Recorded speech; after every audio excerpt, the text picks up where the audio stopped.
আসসালামু আলাইকুম, hello viewers. তো আজকে আপনারা দেখছেন আরআইএন টিভি এবং আজকের ভিডিওর মেন টপিক হচ্ছে যে বাংলাদেশের এমপি ব্যারিস্টার সাইদুল হক সুমন মিয়াকে যে হ্যাকারদের কাছ থেকে যে থ্রেডিংটা অনলাইন থ্রেডিংটা পাওয়া গেছিল, সেই থ্রেডিংটার পেছনে আজ যে প্রধান ব্যক্তি তার ব্যাপারে আজ আমরা শুনে নেব। আমি তো একাই ছিলাম, জাস্ট এটা সত্যটা যেটা সত্য এটাই। আমি তো আর অন্য কাউকে আন্তাজি দোষারোপ করতে পারি না। মানে তুমি কি শুধু টাকার জন্য এই কাজটা জি, করো? আমি এই টাকার জন্য এই কাজটা করি। বুঝতে পারছেন এবার? তো আপনারা জেনে থাকেন যে বিগত 28 তারিখের দিকে আমাদের যে মাননীয় সংসদ সদস্য ব্যারিস্টার সাইদুল হক সুমন সাহেব ওনাকে একটা মেসেজ দিয়েছিল যে আমাদের ওসি চুনারুঘাটের মাধ্যমে যে আমি একটা তথ্য দিতে চাচ্ছি, যে তথ্যটা অত্যন্ত গুরুত্বপূর্ণ আমাদের সংসদ সদস্যের জন্য। তো আমাদের ওসি সাহেবকে সে বলতে চাচ্ছিল না, সে বললো যে আমি সরাসরি ওনাকেই বলবো। তো যেহেতু সে বলতে চাচ্ছিল না এবং একটা থ্রেটের বিষয়ে বলবে, সেই প্রেক্ষাপটে আমাদের ওসি সরাসরি সংসদ সদস্যর কাছে গিয়েছিলেন। তো ওনাকে জিনিসটা বলার পরে উনি হোয়াটসঅ্যাপের মাধ্যমে তার সাথে কথা বলিয়ে দেয়। তো আমাদের মাননীয় সংসদ সদস্য ওনার পরিচয় জানতে চায়, বাট সে পরিচয় বলেনি, পরিচয় দিতেও চায়নি। তো আমরা যেটা প্রাথমিক ইনভেস্টিগেশনে যেটা পেয়েছি, সে মূলত আসলে গেমলার, অনলাইন গেমলার ছিল এবং গেম খেলে, প্লাস সে হলো বিদেশে টাকা পাঠানো, বিদেশে লোক পাঠানো নামে প্রতারণা করে টাকা আদায় করে মানুষের কাছ থেকে, লোক পাঠাতে পারে না। এবং সে কিন্তু ব্যক্তিগত জীবনে 2 বিয়ে করেছে। তো তার মূলত টার্গেট ছিল যে সে সবসময় ডার্ক ওয়েবসাইটে গিয়ে একটি লিঙ্ক পায়, সেটা হলো হিটম্যান ওয়েব যে লিঙ্ক, সেই লিঙ্কে সে একটা গল্প দেখে। সেই গল্পতে ছিল যে ইন্ডিয়ান এক বড় ব্যবসায়ী ছিল, সেই এক প্রতারক ওই ব্যবসায়ীকে বলেছিল যে আপনার একটি গুরুত্বপূর্ণ তথ্য আছে, যে আপনাকে মারার জন্য কিছু লোক রেডি আছে, তো আপনি যদি আমাকে কিছু টাকা পয়সা দেন তাহলে আমি সেই তথ্যগুলো বলে দিব। তো সেই ব্যবসায়ী তাকে সেই প্রেক্ষাপটে মানে কৌতূহলবশত কারা আমাকে হত্যা করতে চায় সেই তথ্য জানার জন্য তাকে কিছু রুপি দেয়।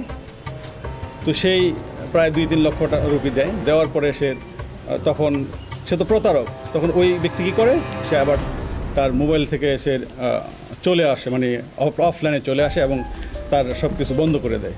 তো সেও সেই গল্পের ছলেই মনে করেছিল যে আমিও দেখি কিছু টাকা পয়সা এইভাবে ইনকাম করতে পারি কিনা। তো সে তো দেখতে পাচ্ছে যে বিভিন্ন মিডিয়াতে বা বিভিন্ন সময় তার বিভিন্ন থ্রেটের কথা সে জানতে পেরেছে। সে মনে করতে ছিল যে আমিও হয়তো এরকম একটি কাজ করলে কিছু টাকা পয়সা ইনকাম করতে পারবো। তো সেই প্রেক্ষাপটেই সে বলতে চেয়েছিল যে আমার কাছে একটা ক্লিং স্কোয়াডের নাম আছে, যেটা আমাদের মাননীয় সংসদ সদস্যকে হত্যা করতে চায়।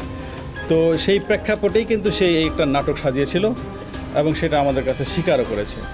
তো সে যেটা চেয়েছিল, যে মনে করেছিল যে আমাদের মাননীয় সংসদ সদস্য ওকে বলবে যে ঠিক আছে তুমি আমাকে নামগুলো বলো, আমি তোমাকে কিছু পে করবে। যখন দেখলো যে না, সে তো কোনো টাকা পেই করবে না, বরঞ্চ সে আরও মামলা জিডি করার জন্য চেষ্টা করতেছে এবং সোশ্যাল মিডিয়াতে চলে আসছে, সে এই ভয়ে সাথে সাথে সে তার মানে মোবাইল যেটা যে সে সবসময় কথা বলতো, সেই মোবাইলটা কিন্তু সে ভেঙে ফেলছে এবং সে অন্য একটি মোবাইল নিয়ে, সেখানে সে কখনোই বাংলাদেশি সিম ইউজ করতো না, সে একটি হোয়াটসঅ্যাপ নাম্বারে কথাও বলতো না। সে হুট করে কি করতো, যে একটু ভয়েস মেসেজ দিয়ে সেই মোবাইলটা এয়ারপ্লেন মুডে রেখে দিত। তো তাকে আমরা যখনই আমাদের ওসি মাননীয় সংসদ সদস্যকে তথ্যটি দিয়েছিল, সে কিন্তু সাথে সাথে জিডি করেছিল এবং আমরা সেই জিডির প্রেক্ষাপটেই কিন্তু ওই দিন রাতেই আমরা তার যে ফ্রেন্ড ছিল তাকে অ্যারেস্ট করে ফেলি। তো ভাগ্য কত ভালো দেখেন যে আমরা যাকে অ্যারেস্ট করি সে লোকে কিন্তু তার কাছে প্রতারিত হয়েছে। সে তাকে 1,80,000 টাকা দিয়েছিল, বাট পরে জানলাম 1,30,000 টাকা দিয়েছে, 2,30,000 টাকা দিয়েছে। বাট সে যখন তার কাছে টাকাটা নেয় ওই ব্যক্তির কাছ থেকে, তো ওই ব্যক্তি তাকে বিশ্বাস করতে পারতেছিল না। তো বললো আমি আপনাকে কীভাবে টাকা দিব, আপনি যদি না পাঠান বিদেশ। তখন সে বিরক্ত হয়ে তার যে পার্সোনাল পাসপোর্ট, সে পাসপোর্ট দিয়ে বলছে ঠিক আছে আপনি আমাদের পাসপোর্টটাই রাখেন, কারণ তার টাকার প্রয়োজন ছিল প্রচুর। সে পাসপোর্ট দিয়ে তার কাছে টাকাটা নিয়ে নেয়। তো আমরা তাকে যে তার বন্ধু, তাকে মূলত ধরি তাকে ধরার জন্যই। তো ভাগ্য বলে আমরা তার কাছে কিন্তু ওই দিনই পাসপোর্টটা পেয়ে যাই, এবং পাসপোর্টে যে এনআইডি ছিল আমরা এনআইডির কপিটি বিষয় নিয়ে আমরা কিন্তু তার বহির্গমন ওই দিনই কিন্তু বন্ধ করে দিই, এবং আমরা সমস্ত জায়গায় ল্যান্ড এবং সিপোর্টে আমরা চিঠি দিয়ে দিই। যার প্রেক্ষাপটে পরে আমরা তাকে ধরার জন্য বিভিন্ন জায়গায় অভিযান চালাই। আমরা প্রথমে জানতে পারি সে আমাদের সেই তথ্য প্রযুক্তির মাধ্যমে যে সে চিটাগাঙে ছিল, আমরা চিটাগাং টিম পাঠাই। পরে দেখে আবার সে ঢাকায় টিম পাঠাই। আমরা একসাথে 3টা টিম পাঠিয়েছিলাম। তো সে এতই চালাক যে সে একবার হোয়াটসঅ্যাপে ভয়েস দেওয়ার পরে আর তাকে খুঁজে পাওয়া যায় না। এক এক সময় তাকে এক এক জায়গায় দেখি। পরে তার মোবাইলে আমরা কিছু বিকাশ করি। বিকাশ করার পরও সে তো অনলাইন গেমলার ছিল, সেই গেমলার তার একটা অ্যাকাউন্ট ছিল। সে কী করতো, ওই যে টাকাটা আমরা পাঠাতাম সে ওই অ্যাকাউন্টসে যোগ করে ফেলতো, এবং অনলাইনে যে অটোমেটিক্যালি তার কাছ থেকে বিভিন্ন জায়গায় বিকাশের মাধ্যমে তার অ্যাকাউন্টসে টাকাটা আউট হতো। তো তাকে ট্রেসিং করা অনেক টাফ ছিল। তো যাই হোক, আমরা আমাদের সিটিটিসির সহায়তা নেই, এবং সিটিটিসির সহায়তায় আমরা তাকে সর্বশেষ আমরা সিলেট মেট্রোপলিটন এলাকা থেকে গ্রেপ্তার করতে সক্ষম হই। তো এই ছিল আমাদের আভিযানিক ফলাফল। আপনারা সবাই আমাদের সাথে ছিলেন, আপনারা আপডেট নিয়েছেন, এবং আমার কাছ থেকে এই ঘটনার পরে অনেকে এসেছেন যে কোনো কিছু আছে কিনা। আমি কিন্তু আপনাদেরকে বলেছিলাম যে আমরা অনেকটা সাফল্যের কাছাকাছি চলে এসেছি, এবং আপনারা অচিরে একটা ভালো সংবাদ পাবেন, এবং আমার বিশ্বাস যে আপনারা আমার সেই কথাটা বাস্তবায়িত হয়েছে এবং পেয়েছেন। তো সিলেট মেট্রোপলিটন এলাকা থেকে গতকাল গ্রেফতার করা হয়েছে। সময়টা রাতে, জি বিকালের দিকে আর কি। হ্যাঁ, তাকে একটা হোটেল থেকে ধরা হয়েছে। তার গ্রামের বাড়ি হলো কুলাউড়াতে, মৌলভীবাজার কুলাউড়াতে পারে আর কি। আমরা আপনাকে প্রেস লিস্ট দিয়ে দিব, তার সমস্ত ডিটেলস এখানে আছে। হ্যাঁ, ইয়েস, আরেকটি জিনিস আপনাদেরকে বলি, তার বিরুদ্ধে 2013 সালে রাজনগরে 2023 সালে একটি মামলা হয়েছে, এবং সে ওই মামলা অ্যারেস্ট হয়েছিল, সেটাও প্রতারণার মামলা।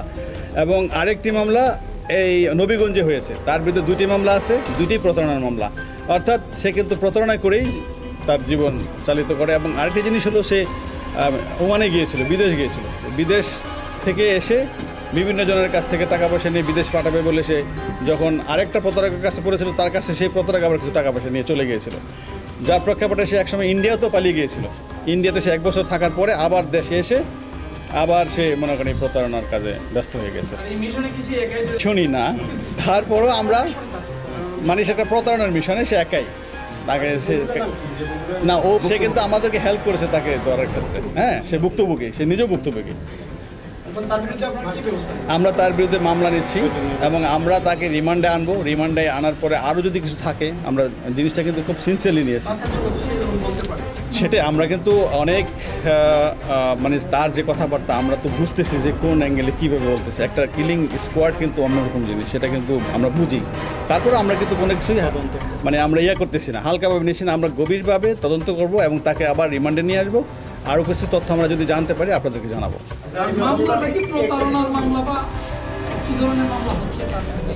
আমরা তদন্ত সাপেক্ষে তার বিরুদ্ধে যেই সব এভিডেন্স পাই সে আলোকে একটা মামলা হবে।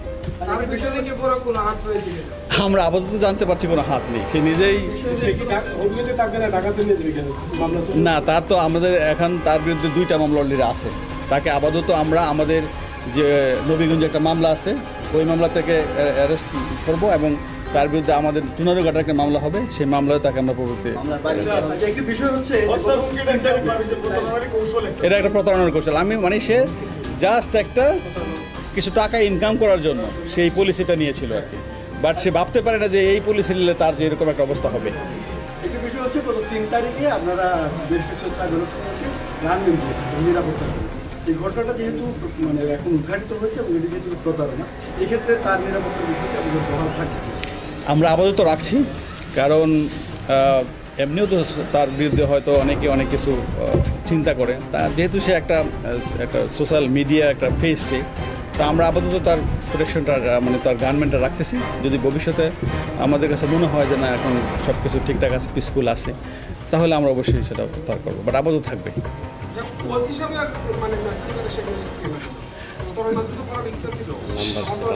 সে আমি বলি সে এমপি মহোদয়ের নাম্বার প্লাস তার পার্সোনাল যে সহকারী তার নাম্বার তার কাছে ছিল না। আমাদের নাম্বারগুলো কিন্তু অনলাইনে পাওয়া যায়, সে ওসির নাম্বারটা অনলাইন থেকে নিয়ে সে চেয়েছিল যে ওসির মাধ্যমে সরাসরি এমপি মহোদয়ের সাথে কথা বলবে, এবং তার কিন্তু ধারণাই ছিল যে মনে করেছিল যে যদি আমি এমপি মহোদয়কে বলি হয়তো আমাকে জানতে চাইবে যে কারা কারা ছিল, তখন সে টাকা চাবে। তো টাকা চাইলেই সে হয়তো নামগুলো বলবে না, আর নাম তো বলার কেউ নেই। তো সে চেয়েছিল যে কিছু টাকা ইনকাম করা, এবং টাকা যখন পাবে তখন হয়তো সে ওই নাম্বারটাই ব্লক করে দিত, নাম্বারটা ইউজ করতো না, জাস্ট একটা প্রতারণার একটা ফাঁদ পেত। শো এবং ভিডিওটা যদি আপনাদেরকে ভালো লেগে থাকে আপনারা অবশ্যই ভালো ভালো কমেন্ট করবেন এবং চ্যানেলকে সাবস্ক্রাইব করবেন, কারণ নেক্সট ভিডিও আসার সঙ্গে সঙ্গে যাতে আপনি নোটিফিকেশানটা পেয়ে যান এই জন্য চ্যানেলটিকে সাবস্ক্রাইব করতে ভুলবেন না এবং লাইক শেয়ার করে আমাদের পাশে থাকুন। Thank you so much.